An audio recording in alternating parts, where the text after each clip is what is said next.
Me voy a parar para presentar el informe y enseguida pasamos a lo otro. Si me pasan la primera, por favor.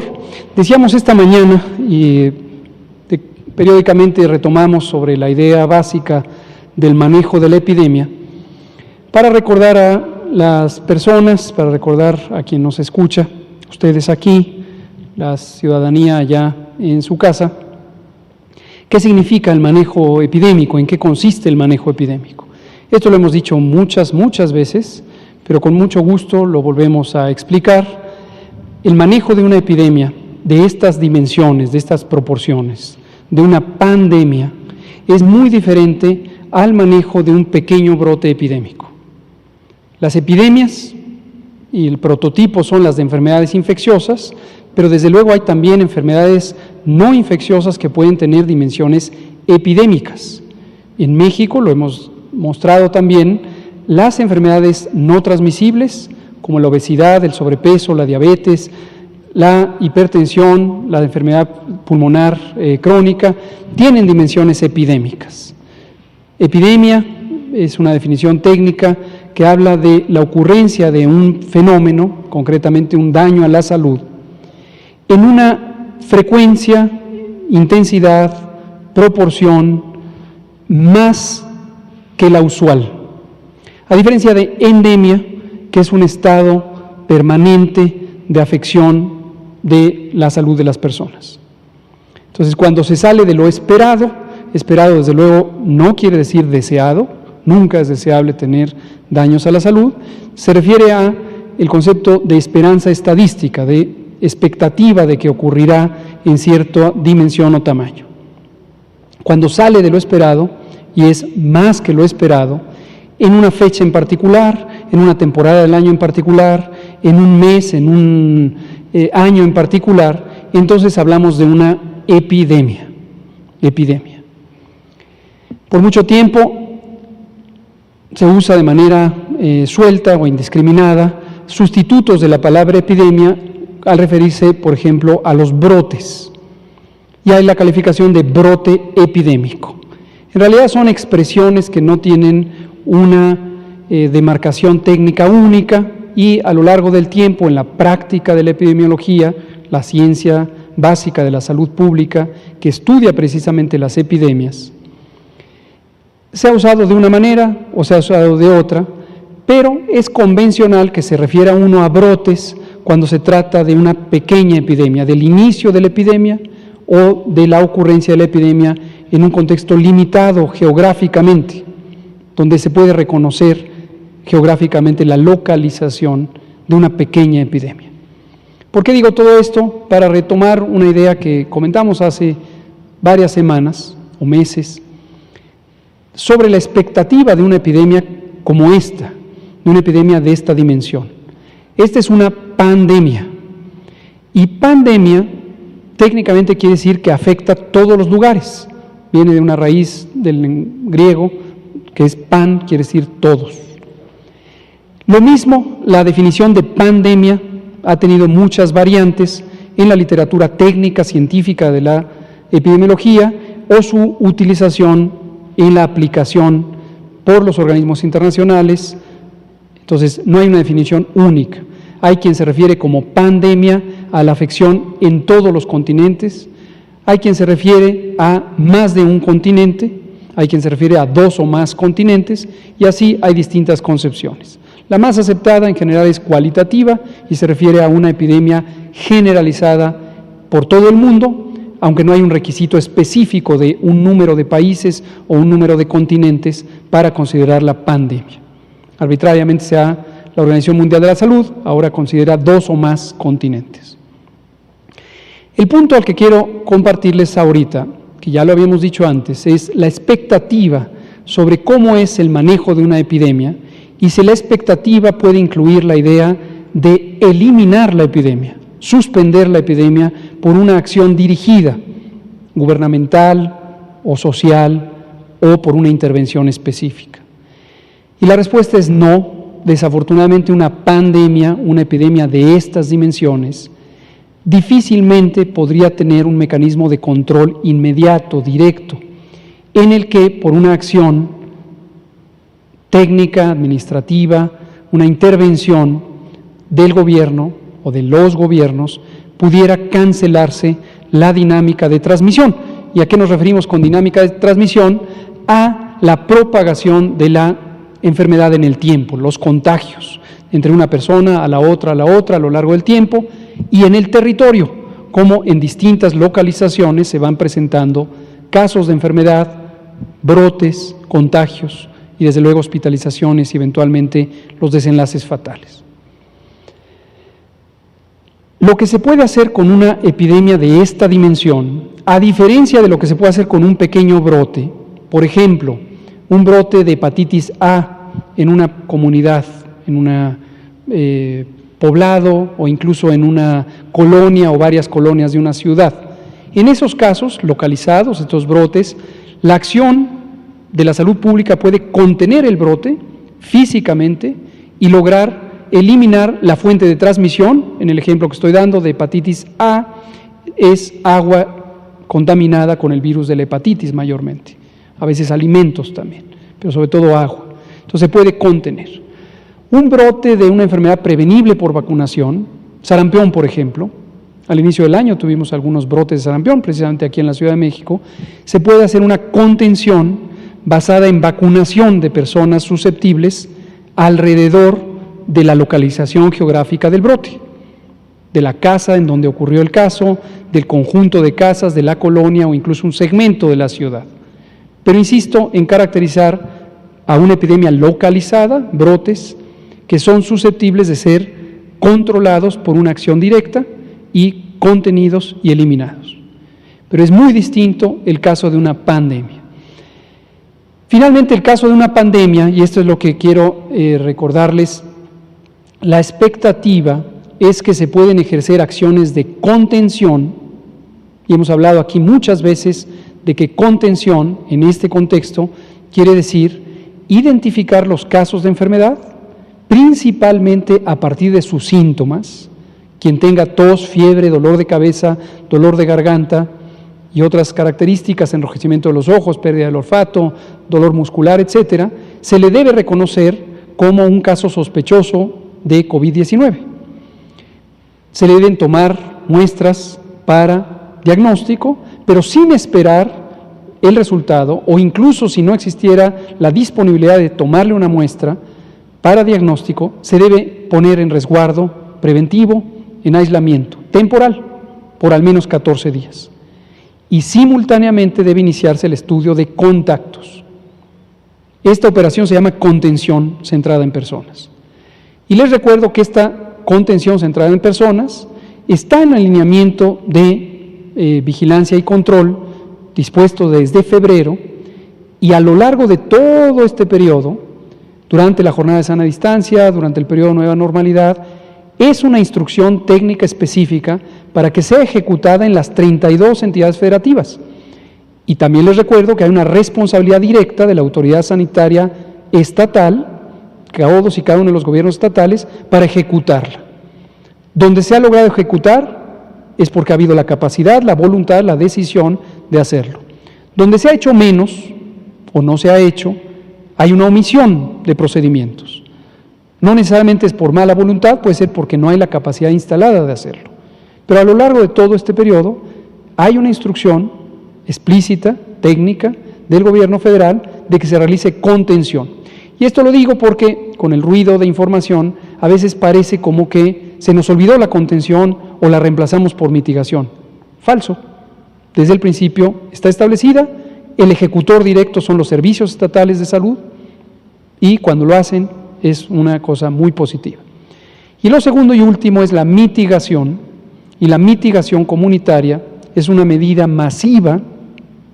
Habíamos caracterizado durante la jornada de sana distancia alrededor de 80 millones de personas, de los 127 millones que viven en México, salieron de la vía pública. Y es una medida que, aunque es relativamente imperfecta, porque no se logra que todas y cada una de las personas se queden en casa, como es tan voluminosa en términos del número de personas que participan, es como si a todos simultáneamente se les hubiera dicho: son sospechosos de tener COVID, quédense en casa. Y el resultado neto de una medida de mitigación masiva es la reducción de la velocidad de la epidemia. Y lo que se logra es lo que hemos dicho, mostrado, ilustrado, presentado repetidamente, que es el aplanamiento de la curva.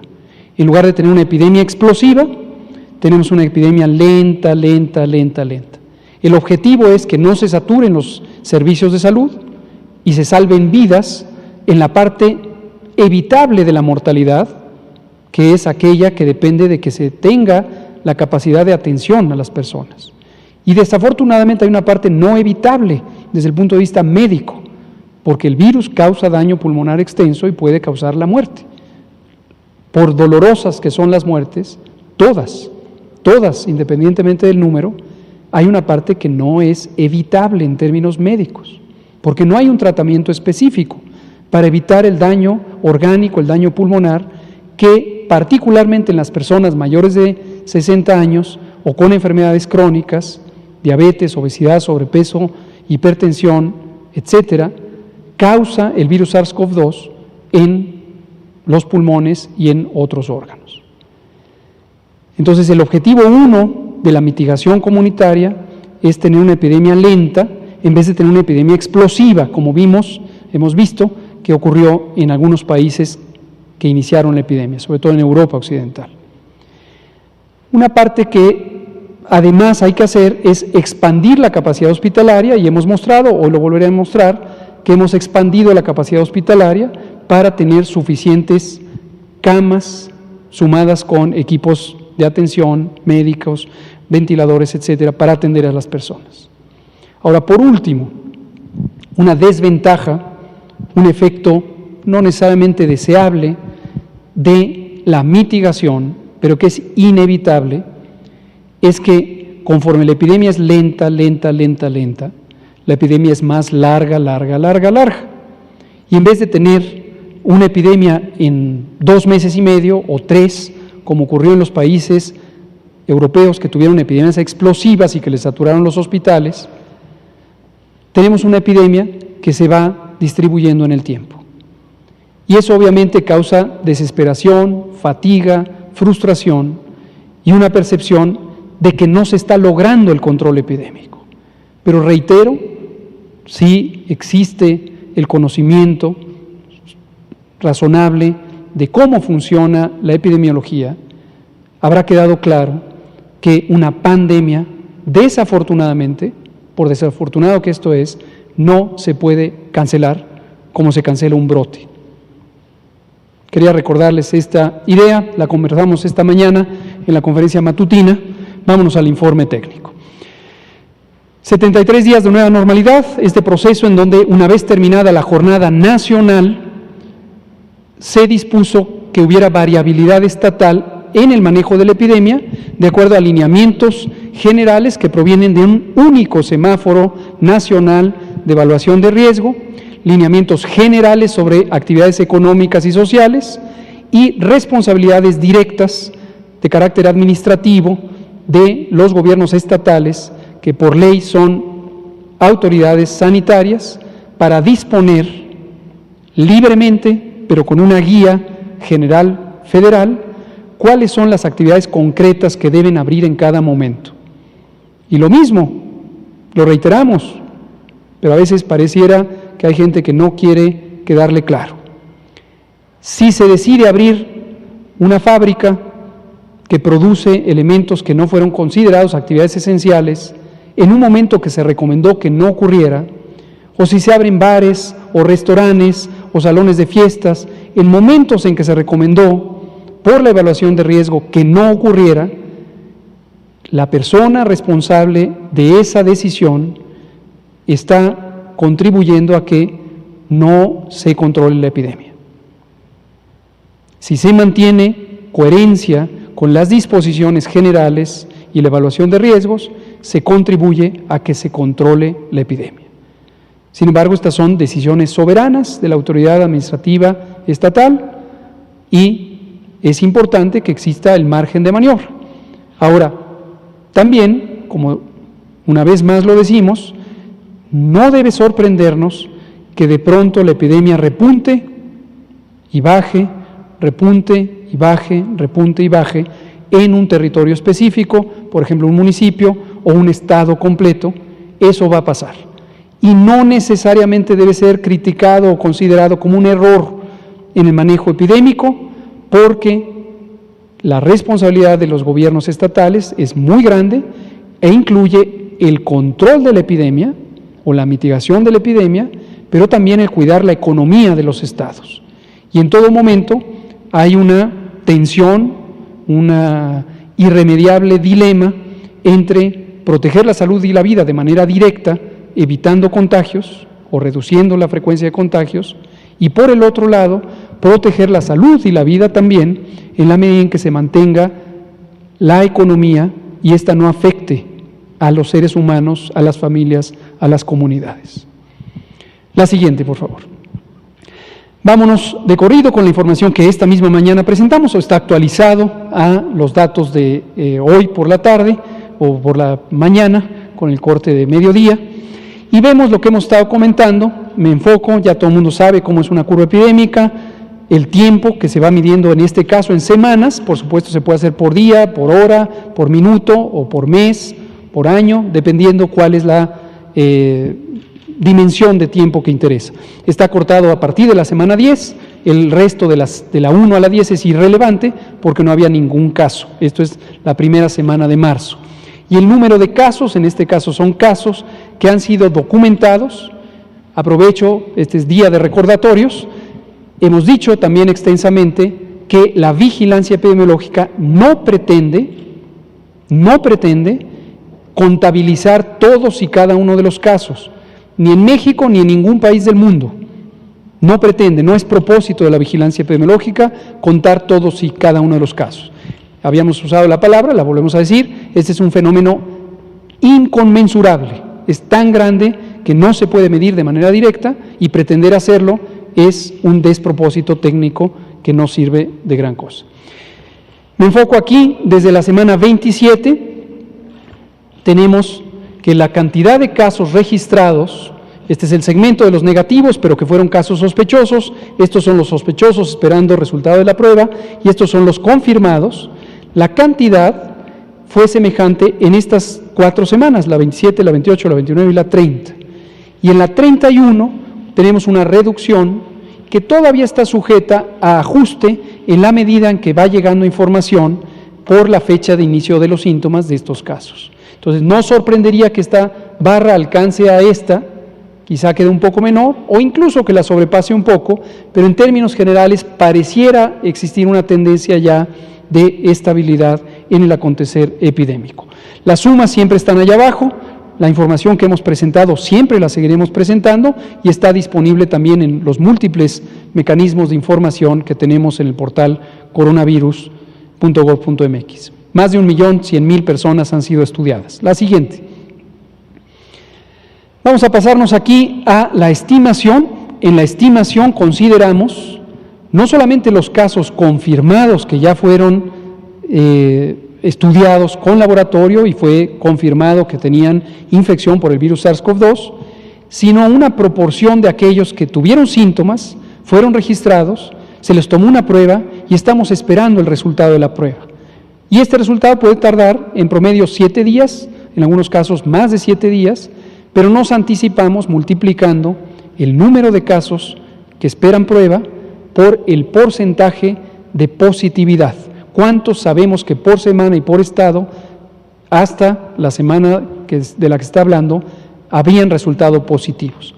Eso amplifica el número, por supuesto, tanto en las defunciones como en los casos estimados. Y vemos que la tendencia aquí es esta, con una reducción de menos 17%, ayer era menos 20% y anteayer era menos 21%. Y como hemos dicho, esto se va a ir rectificando, pero posiblemente no llegue a ser otra vez la tendencia a la alza. Y el otro indicador importante es qué proporción de los casos existen en este momento. De los 127 millones de personas que vivimos en México, ¿cuántas hay en este momento que han sido registradas o estimadas con COVID en este momento? En las últimas 2 semanas, incluido hoy, que estamos en la semana 33, un poco más de 40,000. Un poco más de 40,000. y aquí volvemos a decir un concepto, esta idea de ir sumando los casos y que ya van 425,000, es un mensaje, por supuesto, bienvenido el que lo quiera seguir diciendo, pero técnicamente no tiene un significado útil, porque no es una enfermedad crónica. La enfermedad dura 14 días, los casos leves, en promedio 21 días para los casos graves, y desde luego hay personas que fallecen. Pero no es una enfermedad crónica, no es como diabetes, en la que en México tenemos cerca de 15 a 18 millones de personas. Y estas sí se acumulan. Una vez que una persona tiene diabetes, siempre va a tener diabetes.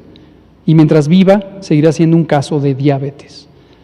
O algunas enfermedades infecciosas de larga duración, como la tuberculosis, que pueden por muchos años, en promedio 8 años, tener la enfermedad si esta no ha sido tratada. Entonces, 41,000 casos están en este momento con COVID-19. Vámonos a las otras diapositivas y terminamos el informe técnico con la ocupación hospitalaria. La ocupación hospitalaria ha dependido de cuántas personas necesitan hospitalizarse, porque tienen una enfermedad suficientemente importante para necesitar hospitalización. Y aquí volvemos a hacer otro recordatorio.